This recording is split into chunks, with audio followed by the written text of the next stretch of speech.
It's been a hot minute since I vlogged about my weight loss journey, and I am so sorry. And here I am fixing my hair because I just left the gym.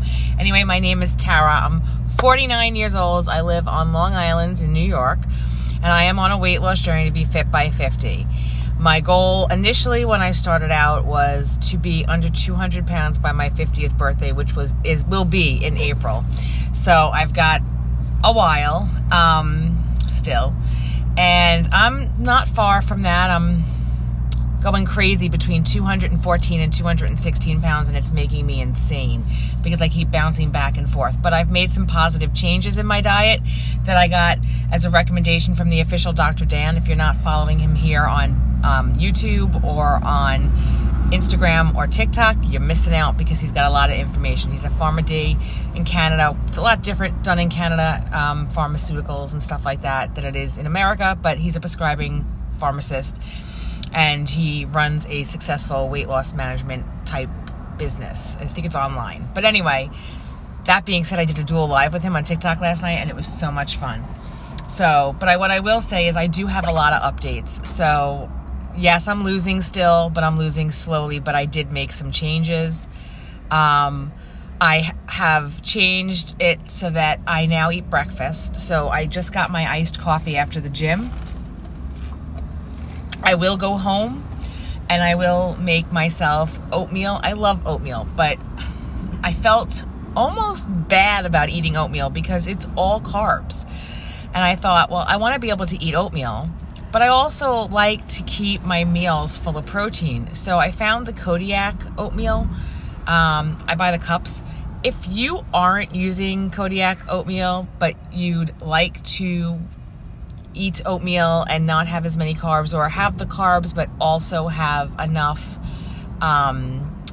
protein for you to feel like it's worth it, because I feel like if I eat just carbohydrates for breakfast, I burn through it, or just carbohydrates at all, I burn through it and I'm hungry again really soon. So this was a really good compromise because the protein in this is high, really high. It's like 15 grams of protein. Wow, a woman just drove past my car and she nearly nicked it. It's really high in protein and the flavors are delicious. There's also a brand called Powerful Protein that is really good. I highly recommend it. My favorite flavor from them is the maple brown sugar. Okay, so that's one change. The other change is I went down on my medication. For whatever reason, I find as soon as I hit 3.0, I don't lose weight. And that's just maybe not my happy place on the medication, you know what I mean? And so I tried it for like 6 weeks. I've lost like nothing. Maybe a little bit. But so I'm back down and we'll see what happens. And what was the other? So also taking my protein up a notch. I know that's not what my medical practice wants me doing, but I feel 60 to 75 grams of protein is unrealistic for me. So I'm trying to head toward 100 and still keep my calories low because I'm eating healthy, nutritive foods. You can be high in protein and still not be at 1,800 calories. So that's what I'm trying. I'm trying to add protein. Plus, when you eat protein, you feel fuller, faster, and longer. There's a lot to be said about what that lean protein does for you. So get on the protein.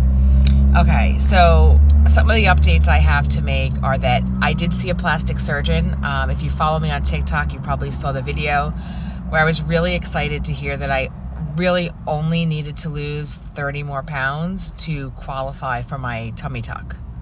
It's exciting. But at the same time, it's like, oh my God, I got to lose 30 pounds. He wants to see me back in 4 months.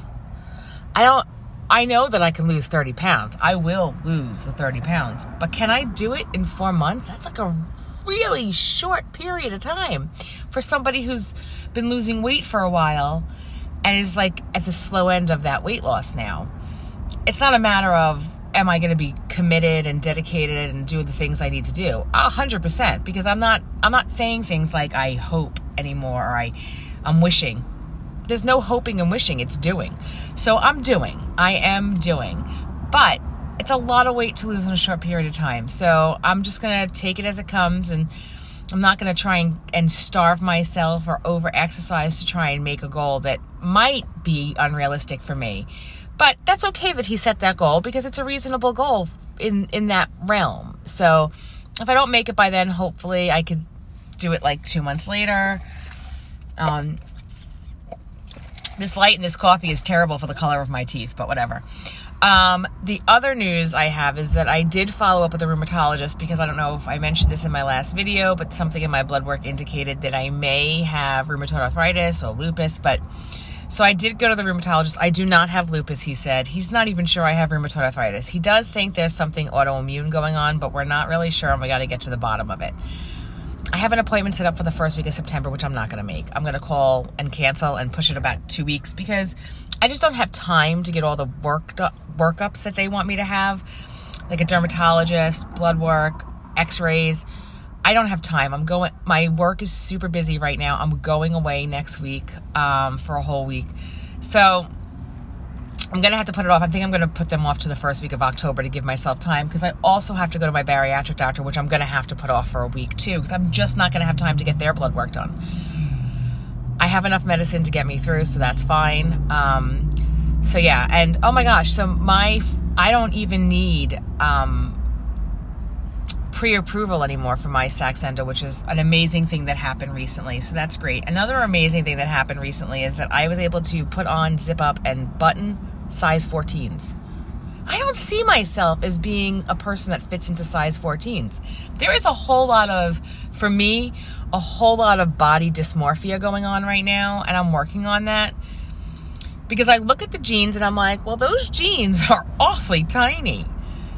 And then I look at myself in the jeans and I feel like I still look like I'm 280 pounds or whatever. You know what I mean? So I'm going to work on that and trying to see myself a little differently, because I have to. When I was at the plastic surgeon, I said to him, when he said you only have like 30 pounds left to lose and then it's mostly skin after that. And I said, 30 pounds? And he's like, how much do you think you needed to lose? And I was like, I don't know. I hadn't taken into consideration that, yes, I'm about 70 pounds overweight right now. But about 30 pounds of that is probably skin. So that means no matter how thin I get, no matter how, I'll always be about 30 pounds overweight without the skin removal. Now, I'm okay with that because it's not fat. You know what I mean? So it's not unhealthy. But that's very frustrating to think about for me, that I'll never get to that goal weight they have for me because I have all this extra skin, and I have no one to blame but myself, right? But I do, because it's just the way my body works. Clearly, I have a chronic obesity issue, and it is a health concern, and there may be parts of it that's within my control, but it's not all within my control, and that's so important. I know now that I probably will be on Saxenda for the rest of my life, or I could be on Saxenda for the rest of my life, and that's okay. You know, it may be a smaller dose just to maintain. I don't know. I don't know how that'll work. My practice does try and take you off, but I don't know that I want to. I don't know that I want to go through the process of having to putting weight back on, because my body just doesn't work correctly. And right now I'm pumping it through these hormones, so it's working correctly. But if I take those hormones away, will they continue to work correctly? Possibly, but not definitely. You know, most people don't come off blood pressure medications. You know, most people, once they're on blood pressure medications or heart medications, it doesn't just reverse itself. Some people come off of blood pressure medications. Do you hear the insanity out there? You gotta love New York in the morning. I did come off blood pressure medication, so maybe I would be one of those people that can come off this medication. I don't know. I'm just babbling all my thoughts. But anyway, next week, I'm going to be in Portland, Maine. I'm pretty excited. So if you're in the Portland area and you think you see Call Me Tara J, come up and say hi, because I will be there. And I have a short that I'm going to post for you, but it's not really that short. It's like 2.5 minutes. So I'll post that later. It's about dealing with Ketone Katie.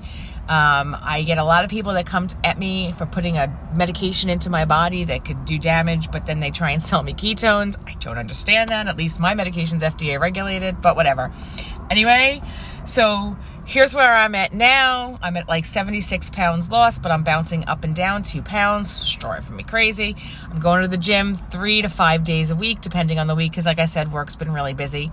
I'm going to go 4 days this week because that's all I'm going to be able to get in. And when I'm away, I'm about a 3-minute walk from a river walk, like a river trail.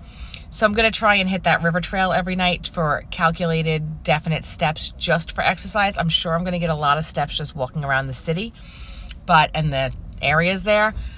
But I'm going to make a point of every day exercising because we're cooking dinner every night. We're going to come back to the house we rented and we're going to cook dinner.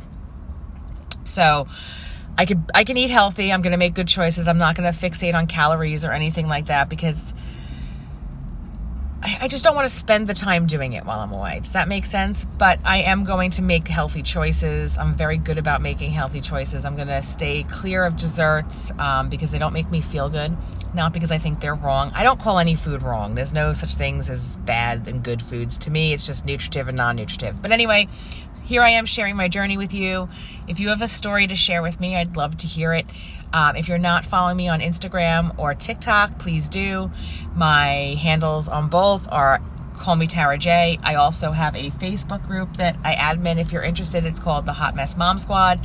I'm not super dedicated to Facebook these days. My life seems to take place on TikTok, social media-wise. But I love the support I'm getting from all avenues. So thanks, and I'll see you soon.